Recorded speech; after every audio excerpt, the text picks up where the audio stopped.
আসসালামু আলাইকুম। বিডি রমণীর রান্নাঘরে আপনাদের সবাইকে স্বাগতম। আশা করি সবাই ভালো আছেন। প্রতিদিনের মতো আজকেও নিয়ে এসেছি আপনাদের সবার পছন্দ হবে এরকম একটি মজাদার রেসিপি। আজকে তৈরি করব সুজি দিয়ে চমচম। চলুন শুরু করা যাক। সুজির চমচম তৈরির জন্য আমি প্রথমে চুলায় একটি পাতিল বসিয়ে নিয়েছি। এর মধ্যে দিয়ে দিচ্ছি 1.25 কাপ পরিমাণ লিকুইড দুধ। লিকুইড দুধের পরিবর্তে আপনারা গুঁড়া দুধটা দিয়ে দিতে পারেন। সেই ক্ষেত্রে 1.25 কাপ পানিতে গুঁড়া দুধটা গুলিয়ে নিতে হবে। এখন চুলাটা অন করে দিচ্ছি। দুধটা ফুটে ওঠা পর্যন্ত আমি জাল করে নিব। এর মধ্যে দিয়ে দিচ্ছি 1 টেবিল চামচ পরিমাণ চিনি। এবারে জাল করে নিচ্ছি দুধটা ফুটে ওঠা পর্যন্ত। দেখুন দুধটা ফুটে উঠতে শুরু করেছে। এই পর্যায়ে এর মধ্যে আমি দিয়ে দিব 1 কাপ পরিমাণ সুজি। সুজিটা দিয়ে তারপর সাথে সাথে এইভাবে নেড়ে মিক্স করে নিতে হবে। আর এখন অনবরত নেড়ে চেড়ে সুজিটাকে জাল করে নিতে হবে। কিছুক্ষণ জাল করে নেওয়ার পরই দেখা যাবে সুজিটা ডোয়ের মতো হয়ে গিয়েছে, একটা খামির তৈরি হয়ে গেছে সুজি থেকে। ততক্ষণ পর্যন্ত এইভাবে জাল করে নিতে হবে। দেখতেই পাচ্ছেন সুজিটা জমে আসছে।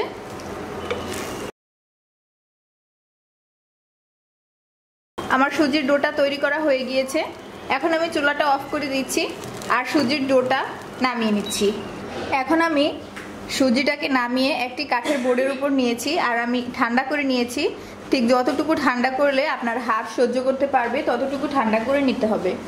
এর মধ্যে এবারে দিয়ে দিচ্ছি 2 টেবিল চামচ পরিমাণ ময়দা। আমি একটি ডিম নিয়েছি, ডিমটা ভেঙে দিয়ে দিচ্ছি। এবারে দিয়ে দিচ্ছি ঘি, 2 চা চামচ পরিমাণ ঘি আমি দিয়ে দিয়েছি। এখন সবগুলো একসাথে ভালো করে মাখিয়ে নিতে হবে। আস্তে আস্তে মাখিয়ে নিতে হবে। প্রথম দেখা যাবে যে হাতের সাথে একটু লেগে আসছে, কিন্তু কিছুক্ষণ মাখিয়ে নেওয়ার পরেই একদম সুন্দরভাবে সবগুলো সেট হয়ে যাবে। আমি এইভাবে মাখিয়ে একটি ডো তৈরি করে নিচ্ছি। দেখুন ডোটা আমি তৈরি করে নিয়েছি আর আমি হাতটা পরিষ্কার করে নিয়েছি।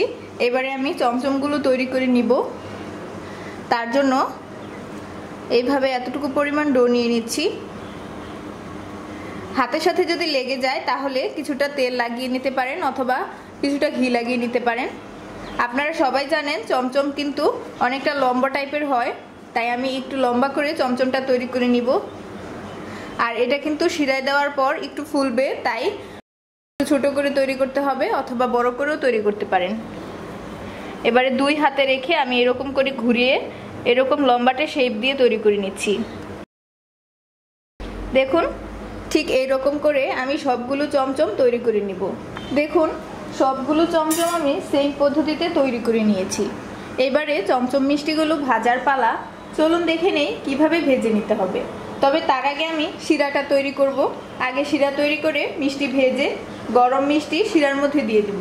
তাহলে চলুন আগে দেখে নেই শিরাটা তৈরি করা। শিরা তৈরি করে নেওয়ার জন্য আমি চুলায় একটি পাতিল বসিয়ে নিয়েছি। এর মধ্যে দিয়ে দিচ্ছি 1.5 কাপ পরিমাণ চিনি।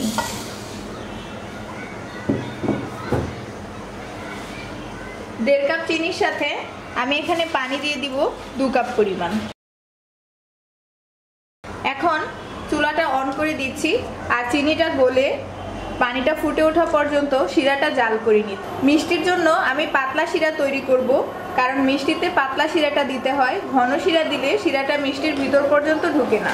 দেখুন পানিটা ফুটতে শুরু করেছে আর চিনিটাও কিন্তু গলে গিয়েছে, তার মানে আমার শিরাটা একদম রেডি। এবার আমি শিরাটা নামিয়ে একপাশে রেখে দিচ্ছি আর মিষ্টিগুলো ভাজতে চলে যাচ্ছি।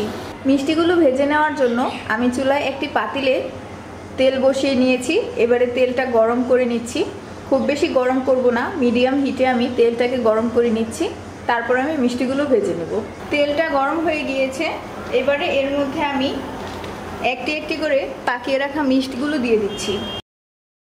আমি কিন্তু প্রথমেই বলেছি তেলটাকে খুব বেশি গরম করা যাবে না, মিডিয়াম হিটে তেলটা গরম করে নিতে হবে। মিষ্টিগুলো দিয়ে দিয়েছি। এবারে আস্তে আস্তে নেড়ে দিচ্ছি যাতে করে নিচের দিকটা লেগে না যায় আর একটা পাশ পুড়ে না যায়। এবারে একটু পর পর এইভাবে নেড়ে নেড়ে আমি মিষ্টিগুলোকে ভেজে নেব। দেখুন মিষ্টিটা কিন্তু এখন ফুলে উঠছে, আর মিষ্টিটা ফুলে উঠছে বলে কিন্তু উপর দিকটা একটু ফাটা ফাটা হয়ে যাচ্ছে, দেখতেই পাচ্ছেন। আর অনেকটাই কিন্তু মিষ্টিটা ফুলে একদম ডবল হয়ে গিয়েছে। এখন আমি এইভাবে আস্তে আস্তে নেড়ে চেড়ে মিষ্টিগুলোকে সুন্দর কালার করে ভেজে নিচ্ছি। আমি এখানে চমচম মিষ্টি তৈরি করছি, তাই চমচম মিষ্টিটা কিন্তু একটু কড়া কালার হয়ে থাকে, আমি একটু কড়া কালার করেই ভেজে নিব। দেখুন অনেকটাই লালচে কালার চলে এসেছে। আমি আরও কিছুক্ষণ ভেজে নিব, আরও 5 থেকে 6 মিনিট ভেজে নিলেই কিন্তু একদম পারফেক্ট কালারটা চলে আসবে। দেখুন চমচমের পারফেক্ট কালারটা চলে এসেছে। এখন আমি চমচমগুলো তেল থেকে তুলে নিব, আর তেল থেকে তুলে আমি ডিরেক্ট যে শিরাটা তৈরি করে রেখেছি সে শিরার মধ্যে দিয়ে দিব। তেল থেকে তুলে নিচ্ছি আর শিরাতে দিয়ে দিব।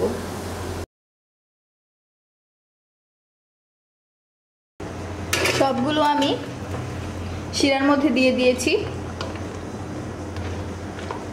এখন শিরার মধ্যে আমি ঢাকনা দিয়ে ঢেকে মিষ্টিগুলোকে রেখে দিব 4 থেকে 5 ঘন্টার জন্য। এই সময়ে কিন্তু শিরা এর ভিতরে মিষ্টিগুলোর ভিতরে ঢুকে যাবে। ফিরে আসছি 4 থেকে 5 ঘন্টা পর। 6 ঘন্টা শিরায় ভিজিয়ে রাখার পর সুজির চমচমগুলোকে আমি তুলে নিয়েছি। দেখুন ফুলে কিন্তু একদম ডবল হয়ে গিয়েছে, আর এই চমচমগুলো কিন্তু একদম সফট তুলতুলে হয়েছে। আমি এগুলোর উপর কিছুটা মাওয়া ছিটিয়ে দিয়ে পরিবেশন করছি। আপনারা চাইলে মাওয়ার পরিবর্তে গুঁড়া দুধ ইউজ করতে পারেন, এতে কিন্তু চমচমগুলো দেখতে খুবই সুন্দর লাগছে। সুজির এই চমচমগুলো দেখতে যেমন সুন্দর, খেতেও কিন্তু অনেক মজা, নরম আর তুলতুলে। আমি একটি কেটে দেখাচ্ছি। দেখুন কতটা সফট হয়েছে, আর ভিতর পর্যন্ত একদম নরম আর তুলতুলে হয়েছে। আপনারা দেখলেই বুঝতে পারবেন চমচমটা কতটা পারফেক্ট হয়েছে। আর নিজেরা যখন বাড়িতে তৈরি করবেন তখন বুঝবেন এর অতুলনীয় স্বাদ। এখন আর বাজার থেকে কিনে চমচম খেতে হবে না, বাড়িতে ঝটপট নিজেই তৈরি করে ফেলতে পারবেন যখন খুশি তখন।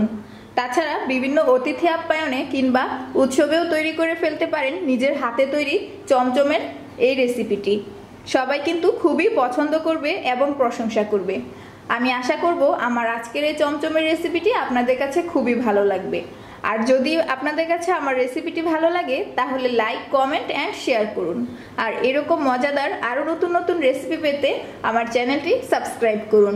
আজকের মতো এখানেই বিদায় নিচ্ছি, তবে আগামী পর্বে দেখা হবে আরও মজাদার নতুন কোনো রেসিপি নিয়ে। সেই পর্যন্ত সবাই ভালো থাকুন, সুস্থ থাকুন। আল্লাহ হাফিজ।